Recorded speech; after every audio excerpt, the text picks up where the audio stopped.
High স্টুডেন্টরা, আমি চলে এসেছি তোমাদের আবার একটা নতুন টিপস নিয়ে। আজকে যে স্ট্র্যাটেজি নিয়ে কথা বলবো, এর আগে এই স্ট্র্যাটেজি নিয়ে কেউ ইউটিউবে কথা বলেনি।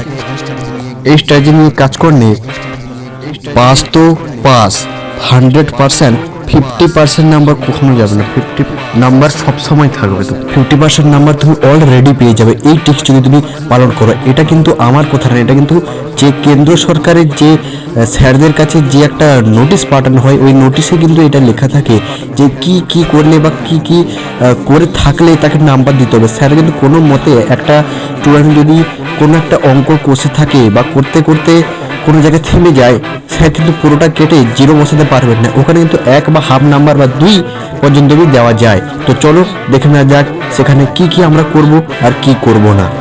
প্রথমত ক্লাস 10 মাধ্যমিকে যে চ্যাপ্টারগুলো রয়েছে, প্রথমত রয়েছে একচল বিশিষ্ট দ্বিঘাত সমীকরণ। এখানে আমরা কি করব, যে সূত্রটা আছে এখানে ax² + bx + c = 0, এইটা দিয়ে আমাদের একটু খালি কোনো রকম যদি অঙ্কটা বার করে এনে যাও, শেষ না করতে পারো, কিন্তু অঙ্কটা কিছুটা যদি টেনে আনতে পারো, তাহলে তোমাদের কিন্তু স্যার নাম্বার 1 নাম্বার মাস্ট দেবেই দেবে। তো প্রথম চ্যাপ্টার গেল। দ্বিতীয় সরল সুদ কষা। সরল সুদ কষার ক্ষেত্রে থাকে 5 নাম্বার না 4 নাম্বার, তো ওটা তোমরা দেখে। কিন্তু তার ক্ষেত্রে যে নাম্বারের বিভাজন থাকে, সূত্র বা সূত্র বসিয়ে সংখ্যা নির্ধারণ করলে ওখানেই কিন্তু 1.5 মার্ক থাকে, অর্থাৎ 1 মার্ক আর 1 মার্কের হাফ। তোমরা সূত্র বসে 2-4 কথা লিখে দিলেই কিন্তু তোমরা এখানে 2 মার্ক পেয়ে যাবে। ঠিক আছে, চলো এরপরে দেখা যাক বৃত্ত সম্পর্কে উপপাদ্য। তোমরা উপপাদ্য তো লিখতেই হবে, বুঝতেই পারছো, কিন্তু উপপাদ্যের সঙ্গে আমি লাস্টে কথা বলবো। উপপাদ্য, সম্পাদ্য, জ্যামিতি লাস্টে বলছি। তো এখন চলো যেটা আছে আয়তঘন, ওই একই আয়তঘনের সূত্র এবং কিছু 2-4 কথা লিখলেই কিন্তু তোমরা এখানে নাম্বার পাবে 100%। এটা কিন্তু আমি ভুল বলছি না, এটা কিন্তু কেন্দ্র সরকার পাঠানো যে তথ্য স্যারদের কাছে থাকে, যে নাম্বারের বিভাজন থাকে, ওইখান থেকে কিন্তু আমি বলছি 100% গ্যারেন্টি। অনুপাত ও সমানুপাত এটা কিন্তু তোমাদের করতে হবে। এটাই যদিও তোমরা কিছুটা হাফ পর্যন্ত করতে পারো, কিন্তু স্যার নাম্বার দেবে। তো আমি এতগুলো চ্যাপ্টার বলতে গেলে কিন্তু ভিডিও অনেক বড় হয়ে যাবে, তাই আমি কোনগুলো করলে আমি ঠিক তোমরা নাম্বার পেয়ে যাবে ওগুলোই আমি তুলে ধরছি। তো চলো, তো আমরা এখানে চলে যাব। ওই চক্রবৃদ্ধি সুদ ও সমাহার বৃদ্ধি সুদ একই। তোমার সরল সুদ কষার যে টেকনিক আমি বললাম, ওই টেকনিকটাই কাজে লাগাও। তারপর লম্ব বৃত্তাকার চোখ। লম্ব বৃত্তাকার চোখের ক্ষেত্রে যে থাকলো কোনোটার আয়তন বার করতে বা কোনো চোখের ক্ষেত্রফল বা বক্রতা ব্যাসার্ধ যেটা থাকবে, ওইটা সূত্র খাটিয়ে 2-4 কথা লিখলেই কিন্তু তোমরা নাম্বার পাবে। সূত্রটা মেনটেন করে বেশি, সূত্রটা কোন সূত্রটা কাজে লাগবে, PT/100 বা কোন সূত্রটা কাজে লাগবে, ওই সূত্রটা কাজে লাগিয়ে তোমাদের কিন্তু নাম্বারটা তুলতে হবে। তারপর আসছি গোলক। গোলকও কিন্তু একই। গোলকের যে আয়তন আছে বা বক্রতা আছে, বিভিন্ন যে সূত্রটা কাজে লাগাতে হবে, এবং যে সূত্রটার কথা কোনো বলা হয়েছে বা যেটা যে জিনিসটা চাইছে, যে সূত্রটা চাইছে, ওই সূত্রটা বসিয়ে 2-4 কথা বা কিছু লিখলে বা কিছুটা যদি তুমি টানতে পারো আরও তো ভালো কথা, যেখানে তুমি হাফ নাম্বার পেয়ে যাবে অলরেডি। তুমি মোটামুটি ওটা টাচ করে আসবে, ছেড়ে আসবে না কোনো অঙ্ক, তো ওখান থেকে তোমরা 1.5-2 পেয়ে যাবে। অঙ্কের কারবারে মোটামুটি তোমরা যদি কিছুটা করতে পারো তাহলে ভালো, না করলেও যেগুলো আমি বলছি 50% মার্ক উঠবে তোমাদের। লম্বাপিতার শঙ্কু একই। তারপর সাদৃশ্যতা থাকছে, তাহলে তোমাদের করতে হবে, না হলে কিন্তু নাম্বার পাবে না।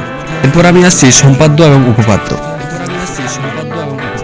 উপপাদ্য যে নাম্বার বিভাজন থাকে তা তোমরা শোনো। উপপাদ্য মেইন বিভাজন হচ্ছে ছবি। ছবি যদি তুমি কোনো রকম এঁকে থাকো, উপপাদ্য তো অলরেডি সাধারণ নির্বাচনটা দেওয়া থাকে, তোমাদের খালি সাধারণ নির্বাচনটা লিখেই যদি উপপাদ্য ছবিটা অন্তত উপপাদ্য নাও যদি করতে পারো, উপপাদ্য ছবিটা যদি এঁকে দাও, তাতে তোমরা কি পাবে না 2 পাবে। ছবিটা যদি এঁকে দাও, তারপর কিছু প্রমাণ পদ্ধতি টেনে আনতে পারো, তাহলে কিন্তু 2.5, বাকিটা যেটা থাকবে সেটা 2.5। বুঝতে পারলে? এরপর আসবে কি না সম্পাদ্য। সম্পাদ্যে এবার নাম্বার বিভাজন দেখো। সম্পাদ্যে যদি তুমি তার মডেলটা দেখাতে পারো, তুমি যদি গণিত যদি নাও ঠিক হয়, যদি মডেলটা দেখাতে পারো, তাহলে মডেল দেখালে কিন্তু তোমাকে ওখানে টোটাল 2 নাম্বার দেওয়া হয়। আর যদি সবটা ঠিক করো, যদি ধরো অন্তর্বৃত্ত তোমাদের ধরো গোলকের কোনো একটা অংশ লাগলো না, ওখানে কিন্তু 1 নাম্বার কাটা যাবে। বা কোনো একটা গাছ টানতে গিয়ে কোনো এক জায়গায় ভুল হয়ে গেছে, ওখানে কিন্তু 1 নাম্বার কাটা যাবে। তাই সম্পাদ্যে কিন্তু পুরো নাম্বার কাটা যায় না, তাই তোমরা সম্পাদনটা এঁকে আসবে, অন্তত মডেলটা তৈরি করে আসবে, সেখানে তোমরা নাম্বার পেয়ে যাবে। তারপর থাকলো কি না রাশিবিজ্ঞান। আর রাশিবিজ্ঞানে কি করবে তোমরা না সংখ্যাগুরু মান, অজাইব, মধ্যমা গড়, এদের যে সবার যে সূত্র আছে ওই সূত্রটা অন্তত তোমরা যে রাশিবিজ্ঞানে যে সিস্টেমটা আছে অর্থাৎ তোমার ক্রমযোগের পরিসংখ্যা ছক বানিয়ে সূত্রটা লিখলেই তোমরা কিন্তু পাক্কা 2 নাম্বার ওখানে পাবে। তো আজকের ভিডিও এই পর্যন্ত। এটা কিন্তু কোনো ভুল কথা না, এটা সত্যি কথা। এটা রাজ্য সরকার বা কেন্দ্র সরকার থেকে যে আমাদের স্যারদের কাছে যে নাম্বার বিভাজনের যে তালিকা আছে ওই তালিকা থেকে কিন্তু আমি বললাম এবারে তোমরা তোমাদের মতো কাজ করো, এই স্ট্র্যাটেজি কাজে লাগাও, 100% 50% তোমাদের উঠবে, এটা আমার গ্যারান্টি সহকারে কথা। তো চ্যানেলটাকে সাবস্ক্রাইব এবং লাইক করো। এর পরের ভিডিওর জন্য নোটিফিকেশন অল করে রেখো, এই পরের ভিডিওর জন্য তোমাদের